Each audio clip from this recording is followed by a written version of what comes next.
Kondisi terbatasnya lahan untuk bercocok tanam memerlukan metode bercocok tanam yang lebih efektif, efisien lahan, dan adaptif untuk dikembangkan di perkotaan. Vertical farming, atau juga sering disebut vertikultur, adalah teknik bercocok tanam di ruang atau lahan sempit dengan memanfaatkan bidang vertikal sebagai tempat bercocok tanam yang dilakukan secara bertingkat. Prinsip metode menanam yang diatur secara vertikal dengan memanfaatkan dinding bangunan atau menyusun rak pada tempat tersendiri dan menatanya secara vertikal. Vertical farming banyak diadaptasi oleh masyarakat yang berada di wilayah perkotaan. Vertical farming adalah bagaimana cara kita membudidayakan tanaman secara bertingkat. Jadi tidak harus terbatas dengan kondisi lahan yang luas, tetapi dengan kondisi lahan yang terbatas kita masih bisa memanfaatkan lahan kita untuk pertanian di perkotaan ya, karena memang salah satu kendala dari pertanian perkotaan adalah memang keterbatasan lahan. Tanaman sayuran biasanya menjadi primadona karena relatif mudah perawatannya, mudah pengolahannya, dan rentang waktu dari tanam hingga panen yang singkat. Berbeda dengan kegiatan menanam di lahan pada umumnya, metode vertical farming memiliki beberapa hal yang perlu diperhatikan agar dapat menghasilkan manfaat optimal. Dengan menggunakan teknologi prinsip yang ada, yaitu konvensional dan menerapkan teknologi modern, keduanya mempunyai tujuan manfaat yang sama. Khususnya vertical farming secara konvensional itu kita masih membutuhkan media tanam, kita masih membutuhkan pupuk. Nah ini yang membedakan antara yang konvensional dengan yang modern, karena memang dengan modern kan mereka lebih bisa diatur cukup dengan menggunakan media air dan nutrisi itu sudah cukup mendapatkan produksi tanaman. Untuk budidaya secara konvensional kita masih menggunakan kompos, kita menggunakan pupuk kandang sapi, kemudian ada tray, kemudian ada media tanam, kemudian ada cetok kecil. Nah, campuran dari kompos dan pupuk kandang sapi jadinya seperti ini. Setelah umur 2 minggu, kondisi tanaman semai seperti ini. Nah ini siap pindah untuk dipindah di pot. Untuk media tanam yang digunakan untuk sayuran daun dan sayuran buah sebetulnya sama, tidak beda jauh ya. Nah awal waktu tanam ini diberikan pupuk ya secara bentuk yang masih butiran. Tetapi untuk yang berikutnya supaya mempercepat dia untuk pertumbuhannya, dia diberikan dalam bentuk dicampur dengan air. Jadi satu pot ini atau satu tanaman ini diberikan NPK 16-16, 2 gram saja cukup dalam bentuk butiran. Seminggu berikutnya diberikan lagi tetapi dicampur dengan air sebanyak 200 ml. Begitu juga dengan yang tanaman cabai. Jadi ini komposisinya sama. Baiklah, untuk selanjutnya kita melakukan pemanenan. Untuk pemanenan sayuran buah, kita mencoba ke tanaman yang cabai. Tanaman cabai ini kita bisa panen saat umur 2,5 bulan, itu panen pertama. Kemudian untuk okra juga dilakukan pada umur yang sama, 2,5 bulan. Kemudian untuk pemanenan bisa dilakukan secara sekaligus, itu dilakukan pada tanaman sawi, pakcoy, kemudian kangkung, tetapi ada juga yang pemanenan secara bertahap. Bertahap misalkan pada tanaman cabai, sudah umur kira-kira 3,5 bulan karena sudah berwarna merah sekali. Kemudian kalau ini perkiraan sudah sekitar 2,5 bulan sampai 3 bulan karena warnanya masih hijau. Nah ini nanti juga warnanya juga menjadi merah begini. Untuk okra juga sama, 2,5 bulan. Nah untuk pemanenan okra juga umurnya dilakukan pada umur 2,5 bulan sampai 3 bulan. Beberapa hal penting yang perlu menjadi pertimbangan saat ingin mengimplementasikan salah satu cara, baik konvensional ataupun yang berterapan teknologi, baik yang di dalam ataupun di luar ruangan, adalah material pendukung fisik dari vertical farming itu sendiri. Karena hal tersebut berkaitan erat dengan masalah kondisi ketersediaan ruang atau lahan. Untuk mengatasi keterbatasan lahan terbuka di daerah perkotaan, kami dari PTP Jakarta memiliki 2 alternatif teknik budidaya. Yang pertama adalah teknik budidaya di luar ruangan, yaitu menggunakan sinar matahari. Dan yang kedua teknik budidaya di dalam ruangan yang menggunakan cahaya artifisial dari cahaya lampu. Untuk perawatan setiap hari misalnya, kita bisa melihat kondisi di perangkat hidroponik ini menggunakan teknik DFT, Deep Film Technique ya. Jadi akar ini akan menggantung berada di cairan nutrisi, dan terdapat sisa cairan nutrisi tidak habis. Jadi ini tidak habis, ada yang mengendap di sini cairan nutrisinya. Hal ini berjaga-jaga apabila listrik mati, maka masih ada sisa nutrisi yang berada pada talang. Apa saja dari karakter air yang harus kita cek? Yang pertama adalah dosis dari larutan nutrisi tersebut. Kami menggunakan satuannya ppm. Terus yang kedua, kita mengecek suhunya, suhu dari air tersebut. Kenapa suhu juga harus kita cek? Karena suhu yang tinggi, suhu larutan nutrisi yang tinggi akan mengurangi kemampuan tanaman menyerap unsur hara yang terkandung dalam larutan nutrisi tadi. Terus yang ketiga, kita mengecek juga pH. Jangan sampai pH-nya terlalu asam ataupun terlalu basa. Jadi pengecekan kita lakukan berkala. Jadi kalau untuk rak hidroponik itu memang tidak ada aturan bakunya. Kalau untuk ukurannya, panjangnya berapa meter, kemudian lubangnya berapa, itu tergantung kepada ruang yang tersedia.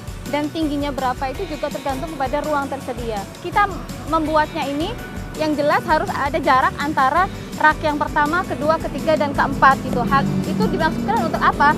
Biar nanti tidak ada tanaman yang tertutupi oleh sinar matahari.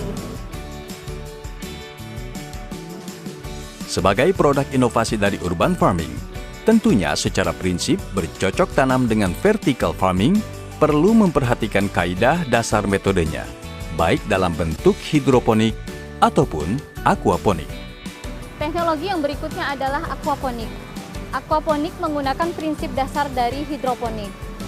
Budidaya tidak menggunakan tanah. Jadi media yang kami gunakan hampir sama seperti media tanam dari hidroponik, tidak menggunakan media tanam tanah. Pembeda utamanya apa? Pada aquaponik ini adalah kombinasi dari budidaya ikan dengan budidaya tanaman.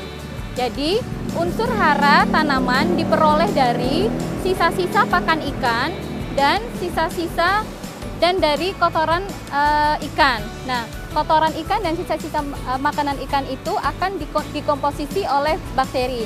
Di aquaponik tidak terdapat 3 komponen. Yang pertama adalah komponen ikan, kemudian yang kedua adalah bakteri, yang ketiga adalah tanaman. Bakteri ini berfungsi untuk mendekomposisi feses dan sisa-sisa pakan ikan menjadi unsur yang tersedia bagi tanaman. Dan satu lagi, di aquaponik terdapat filter yang digunakan untuk menyaring cairan yang berasal dari kolam ikan yang dialirkan ke atas, kemudian akan dialirkan lagi ke dalam kolam ikan.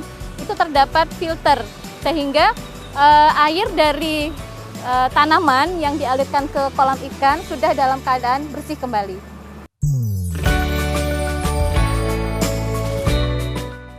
Organisme pengganggu pada tanaman vertical farming relatif lebih sedikit.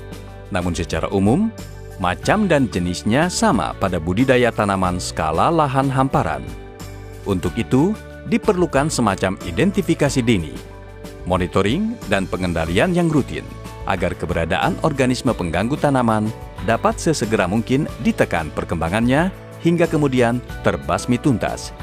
Beberapa OPT atau organisme pengganggu tanaman yang terikut dari pesemaian itu dapat dilanjutkan di tingkat lapangan. Sebagai contoh untuk kutu-kutuan, ada juga hama yang lain, yaitu jenis pengorok daun.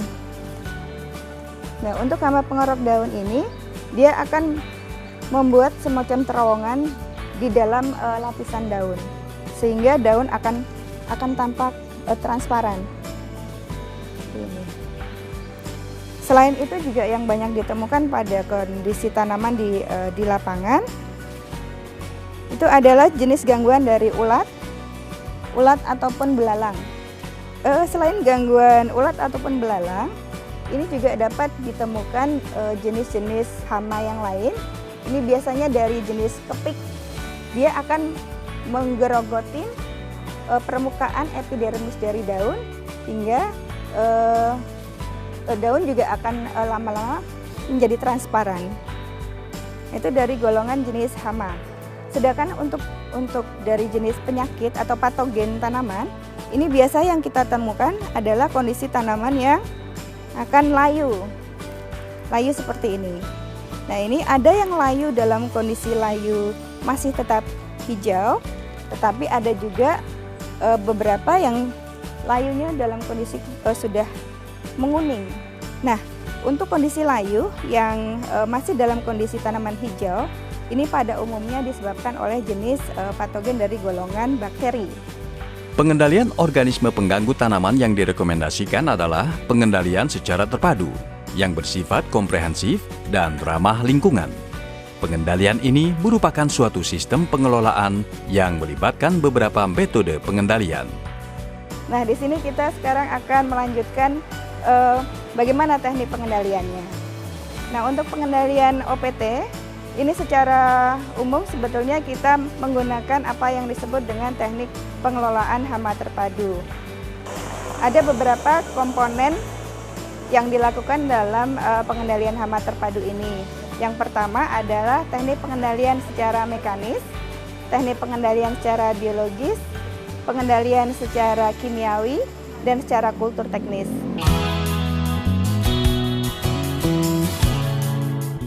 Hidroponik ataupun aquaponik sebagai induk vertical farming merupakan sistem pertanian ramah lingkungan dan adaptif terhadap keterbatasan lahan dan dapat memberikan dampak positif bagi perbaikan ekonomi terukur sebagai strategi untuk produksi pangan yang berkelanjutan. Kalau buat sistem panen itu tergantung permintaan pasar.